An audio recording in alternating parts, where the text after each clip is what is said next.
Eric Trump tries Doofus defense. Not really a stretch. Well, Eric Trump is, as we know, in boatload of trouble these days, along with the rest of his family, although at the moment wannabe Princess Ivanka seems to be on the fringes of the fire consuming the Trump org. Donald Trump and his twin, Fredo, offspring from trophy wife marriage number 1, Don Jr. and Eric in civil court in NY State. When you think about it, Eric has, despite a cushy lifestyle, been in trouble ever since the day he chose to work for his father at that P.O.S. family business, and that someday he'd wind up facing the music. Well, someday has arrived. True, AG Letecia James's case is a civil action instead of criminal, so Eric won't be facing prison. At least not yet. Still, his work and I assume signature is on enough documentation of fraud that a criminal prosecution is possible. And, if he's not, Elmer Fudd, vwery careful, he could wind up looking at perjury. That's a matter to be sorted out later.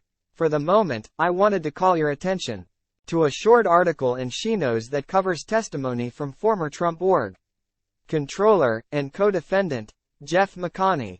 It seems McConney had some things to say about his communications with Eric that were, shall we say, damaging to Fred number 2.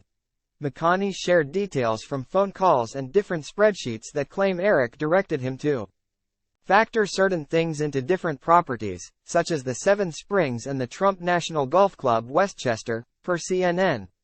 He claimed that after this phone call, and with Eric's directed claims, some of the estates heavily went up in value. We're talking some stuff quadrupling in value. Time equals 400 Ms. greater than McConney was allegedly directed to calculate some of the properties as though it could be sold as a private residence. Some had a brand premium added to it since it was connected to Donald's name, and more, per CNN. That's not the fun part though. What caught my eye in the story is that Eric's legal defense is, at least from what his lawyers are saying, is that he didn't know all of this would factor into the numbers. What it boils down to is Eric's lawyers are saying little Eric didn't understand that what he told McConney to do would drastically inflate the value of the properties in question. Or more bluntly, that Eric was too freaking stupid to know what he was ordering was wrong and or illegal. Time equals 400 Ms. greater than, hence my using the term Doofus defense, which I think fits Eric Trump to a T, pun intended. Hey, if it looks like a doofus duck, sounds like a doofus duck and acts like a doofus duck, then it's a freaking doofus duck. In this case named Eric Trump. That's why I say employing a doofus defense isn't much of a stretch for Eric's lawyers. But seriously folks, while he's not the brightest bulb in the box, even Eric Trump knew damned well that telling a comptroller to do what he got McConney to do was flat out wrong.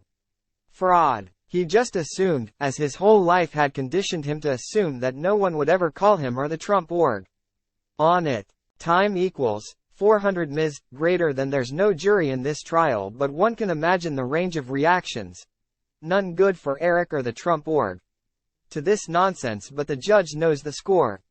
The only question is whether Eric, amidst what I assume was a blizzard of I don't recall answers to questions, said enough to open himself up to perjury charges. We'll see. Time equals 400 Ms. greater than, but if so, we can expect a return of the Doofus defense on steroids.